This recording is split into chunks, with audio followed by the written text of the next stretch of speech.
So over the weekend, as I'm sure a lot of you guys probably saw, I became the #1 trending topic on Twitter. People were mad at me because they assumed that me and my friends were looting, vandalizing, and breaking down storefronts. And that's the way it looked on camera. However, that isn't the case, and there's a lot more to not only that story, but there's tons of other issues and things that we need to address about what's going on with America right now. I just want to dive in immediately to say what happened to George Floyd isn't okay, and there needs to be change. There's no room in America for police brutality and racism. The fact that people still have a mindset to treat other people differently based on their skin color is absurd. And as someone who is a believer in change and making change, and someone who wants to take action, I've always tried to use my platform to raise awareness for things that I believe in. It personally upsets me when people have the power to make a difference and they don't. It's easy to just post something on social media, which I've done. It's easy just to donate to a cause, which I've done. But I'm the type of person who wants to be ground floor and involved in the change firsthand. And this situation to me felt no different from when I went down to help with the hurricanes in Houston, to when I went to Parkland, Florida to be ground floor with the students there after they had a horrific school shooting. Since I was a kid, I've constantly volunteered for organizations,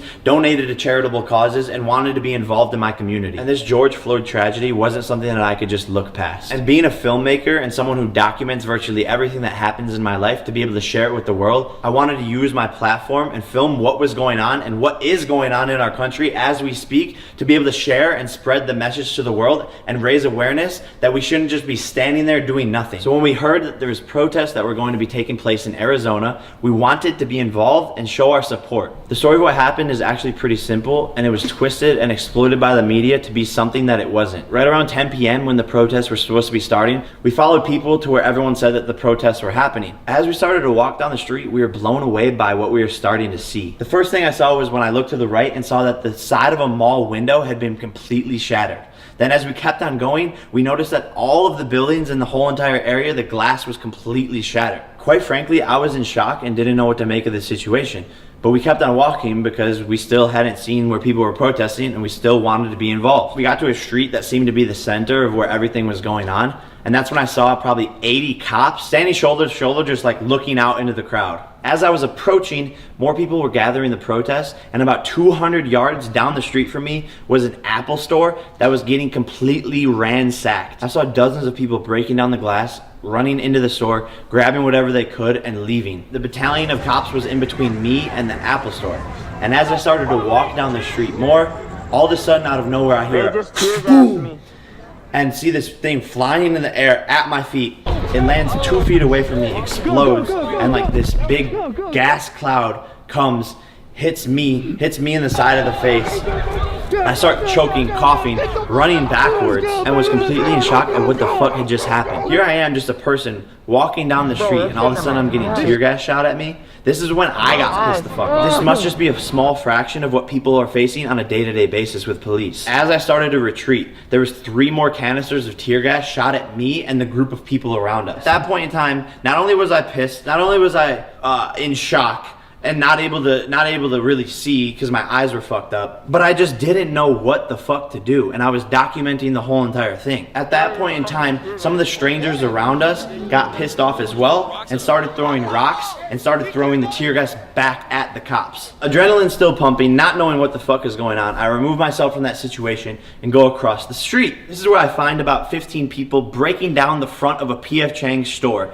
And this is one of the most absurd things I have ever seen in my fucking life. Some kid came up to me and asked me if I needed a first aid kit and offered me milk to pour into my eyes to help with the tear gas. Another girl's breaking down the front of the store. People are inside of it, trashing it, stealing stuff from the inside. Meanwhile, throughout this chaos, half the group that we were with got separated, and we were trying to locate them and find them. During all this confusion, chaos, sensory overload, sirens, things exploding, someone comes up to me while I'm filming, just hands me something. I didn't even know what it was at the time, to later find out that someone handed me a bottle of vodka. For what reason, I don't know. Seconds later, I set the bottle on the ground, still not even knowing what it is, and I continue to document what the fuck was going on. At that point in time, we decided to remove ourselves from the chaos and make our way back towards our car to go home. However, the police had dozens and dozens of officers on each street corner, blocking off certain streets and not allowing people to go down certain areas. After about a half a mile of walking, we see another battalion of cops and decide to go right, away from them and towards the mall. As we approach the mall, I see one of the most absurd things I've ever seen in my life. Hundreds of people running in and outside of the mall with bags, stealing everything inside of the mall. In hindsight, everything's 2020 and we shouldn't have been anywhere near what was going on, and we should have removed ourselves from the situation. But in the heat of the moment, I wanted to document what was going on and witness it for myself. And that's where I made the poor decision to go inside of the mall. And at the time, my mindset was that I wanted to document this experience because I've never seen anything like it in my life, and I don't know if anything will ever happen like this again in our lifetime.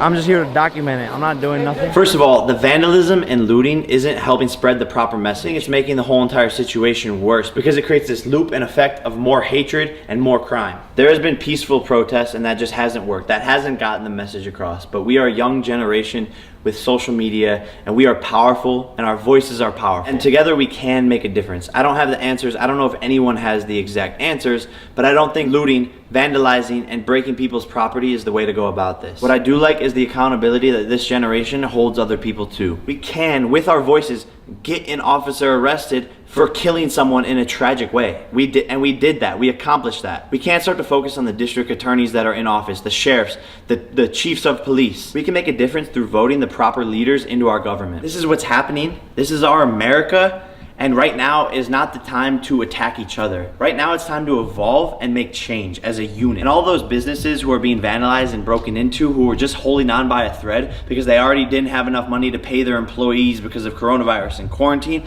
are now even more in ruins because of the vandalism that they have to deal with now. There was an old handicapped grandma crying on the news because her local grocery store was completely ransacked, and it's the only one in the area, and she couldn't get any food. How does the destruction of property help this situation? And what does it look like for our communities to be able to come back and have to rebuild from all of this? And that's why the situation was so upsetting for me to wake up, #1 trending on Twitter, of people accusing me of vandalizing and looting and stealing. I'm above that. I don't need to vandalize, I don't need to loot, and I know it's not the way forward. However, I don't regret, and I will continue to document things that I think need to be shared with America. If along that process people want to accuse me of things that they know I'm not doing because my name is Jake Paul, then so be it.